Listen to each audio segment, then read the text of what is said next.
आसाम में भारतीय जनता पार्टी ने जीत हासिल की है और सरकार बनाने जा रही है। 80 के लगभग सीटें आई हैं। वहीं कांग्रेस का जो गठबंधन था, यानी जो यूपीए का गठबंधन था, उनको लगभग 45 सीट पर संतोष करना पड़ेगा।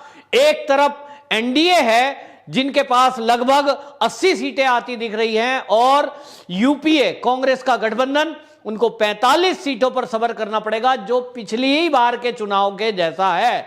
आपको बताएं, इस बार कांग्रेस ने एक नया प्रयोग किया था, और जो कांग्रेस अपने को सेकुलर सेकुलर कहता नहीं थकती, उसने इस बार एक प्रयोग किया, और वो प्रयोग ये था कि जो मौलाना बदरुद्दीन अजमल हैं, उनकी जो AIUDF पार्टी है, इस बार उन्होंने सोचा कि पिछली बार इन्होंने 13 सीट ली थी, जो मुस्लिम कैंडिडेट थे सारे, और मुस्लिम ही बहुल एरिया से ये लोग खड़े थे।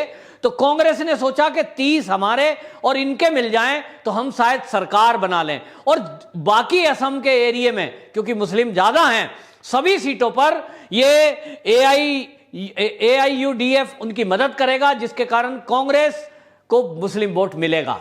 और इस प्रयोग के चलते राहुल गांधी ने अच्छा खासा प्रचार में हर मंच से यही कहा, हमारी सरकार आई तो हम CAA लागू नहीं करेंगे, हमारी सरकार आई हम CAA लागू नहीं करेंगे।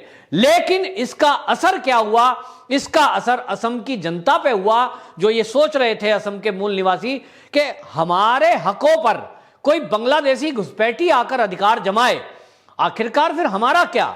ये कांग्रेस वाले हमारी चिंता क्यों नहीं कर रहे हैं? और इसके असर में नतीजा सामने है कि एनडीए को 80 सीटें लगभग मिल रही है और सरकार बनाने जा रही है। एक बात और, इस इलेक्शन में आप देखिए कांग्रेस का एक चेहरा बेनकाब हुआ कि वो हमेशा CAA का विरोध क्यों कर रही थी। केवल मुस्लिम तुष्टीकरण के कारण, देश के मुसलमानों की वोट लेने के कारण, और देश के ही नहीं, बांग्लादेश से 3 करोड़ जो बांग्लादेशी घुसपैठी आए हैं, उनको प्लानिंग से ऐसे एरिया में बसाया गया है जहां मुस्लिम बहुल एरिया हैं, वो वोट बढ़कर देंगे तो वहां से MLA बनना निश्चित हो जाए। ये प्रयोग किया गया, और इस प्रयोग को करने के बाद कांग्रेस उनके समर्थन में खड़ी हो गई। जो बांग्लादेशी रोहिंग्या आए हैं, उनको वो सुविधाएं दी गई जो बाकी भारत के मूल निवासियों के पास भी नहीं है। और यही फॉर्मूला ममता बनर्जी ने अपनाया था, जिसके कारण आज ममता बनर्जी के पास रिजल्ट है। लोगों को यह सोचने पे मजबूर कर रहा है कि अगर इस देश में जो घुसपैठी आ रहे हैं, ये विपक्षी दल उन्हीं की चिंता करेंगे, कांग्रेस देश की सबसे पुरानी पार्टी है, ये उन्हीं की तुष्टीकरण करेगी, तो आखिरकार इस देश का जो बहुसंख्यक समाज है, यानी जो हिंदू हैं, उनका क्या होगा?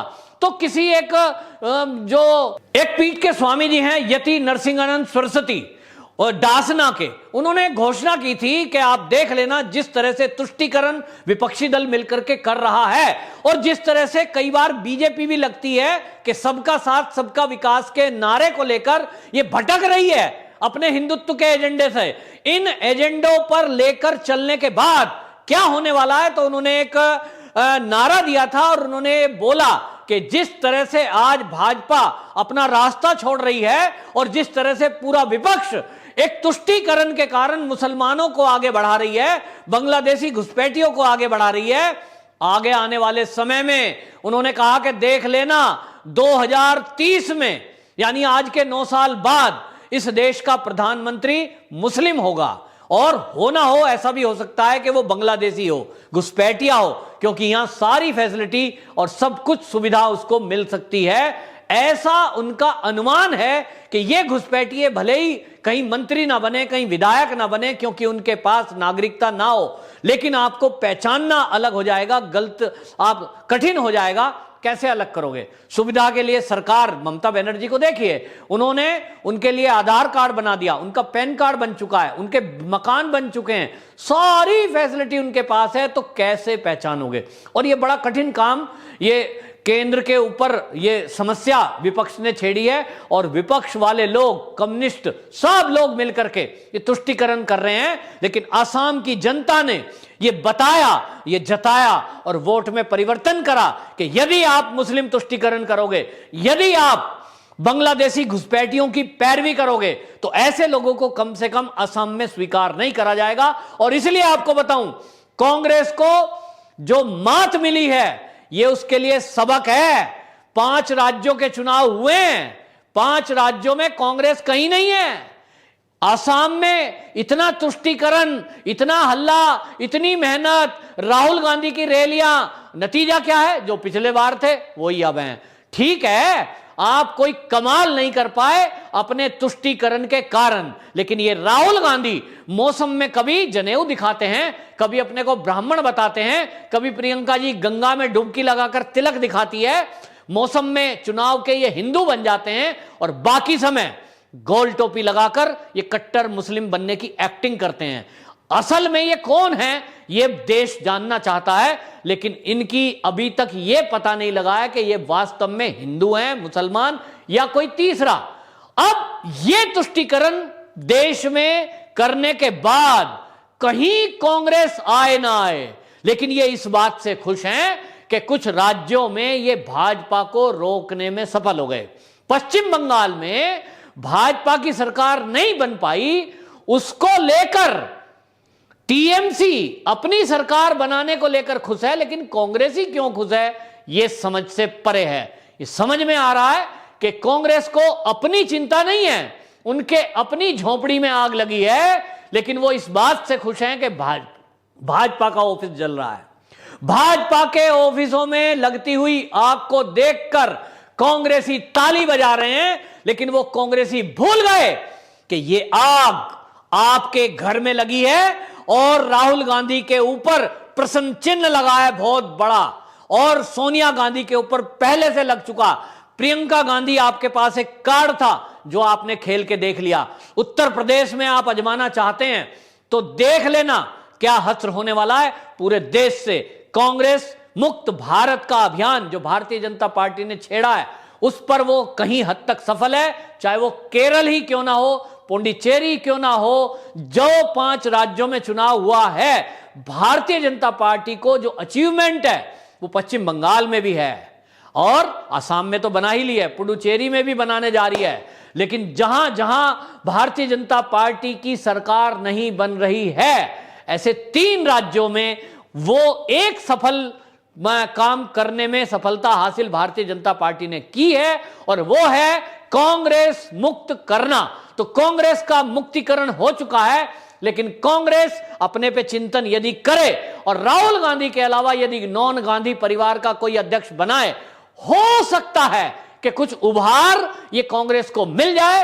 लेकिन असम से ये तय हो चुका है कि आपके कांग्रेसी जो आपको छोड़कर जाते हैं आपकी बदतमीजियों के कारण, आपकी इग्नोरेंस के कारण, और जो आपका कल्चर है, जिस तरह आप तुष्टीकरण करते हैं, कहते हैं अपने को सेकुलर हैं, गाली भारतीय जनता पार्टी को देते हैं कि कट्टर हैं, हिंदुत्ववादी हैं, लेकिन आपको आप ही के नेताओं ने नकार दिया।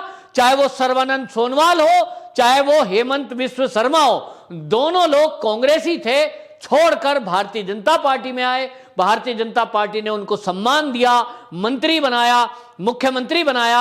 आज यदि मोदी जी को भी वो फोन करें, जो कांग्रेस छोड़कर लीडर बीजेपी में आए हैं, मोदी जी उनको सम्मान के साथ बात करते हैं, लेकिन आप अपने कुत्ते को बिस्किट खिलाने में व्यस्त रहते हैं, जिसके कारण कांग्रेस के बड़े बड़े लीडर अब बौखलाए हुए हैं और बीजेपी में ज्वाइन कर रहे हैं। अब इस चुनाव का नतीजा क्या होगा? 5 राज्यों में कांग्रेस के सफाए का ठीकरा सीधा सीधा राहुल गांधी पर जाता है। और अब जो लोग इंतजार कर रहे थे कांग्रेस के लीडर, देखना अगले आने वाले दिन में वो भारतीय जनता पार्टी को खुलकर ज्वाइन करेंगे। और मेरा आकलन यह है, अभी भी आपको बता रहा हूं, इस दुनिया में चमत्कार बहुत होते हैं, आप देखना कुछ चमत्कार होगा। और ममता बनर्जी यदि अपनी बात पर रही कि मैं राजनीति छोड़ दूंगी यदि नंदीग्राम हारी, तो ममता बनर्जी को अब देखना होगा कि वो अपनी बात की पक्की निकलती है या वो भी दोगलेपनों से भरपूर निकलती है, जैसे कि नेताओं की भाषा होती है। तो ममता बनर्जी कितनी अपनी बात पर पक्की है, इससे आगे का रास्ता तय होगा। और अभी भेद काफी बाकी हैं, अभी राज खुलने बाकी हैं। पश्चिम बंगाल में अभी क्या होने वाला है, अगले 1 सप्ताह में तस्वीरें बहुत कुछ बदलने की संभावना मुझे लग रही है। अंदर से जो मेरे मित्र पत्रकार कुछ खबर कर रहे हैं वो कुछ ऐसी हैं कि अभी भी कुछ बदलाव होने के चांस हैं। यानी पश्चिम बंगाल भी अभी जाता हुआ नहीं दिख रहा है भारतीय जनता पार्टी के हाथ से। मेरे हिसाब से असम आया है और असम ने वो कर दिखाया है जहां आप देखिए कि मुसलमान पश्चिम बंगाल से ज्यादा है असम में, लेकिन वहां हिंदुओं में जो आपस में तनाव था, बंगला बोलने वाले बंगाली हिंदू और नॉन बंगाली बोलने वाले हिंदू, ये दोनों लोग आप देखिए कि ये एक होकर भारतीय जनता पार्टी के साथ आए हैं और ये बहुत बड़ा अचीवमेंट इस बार के चुनाव में है।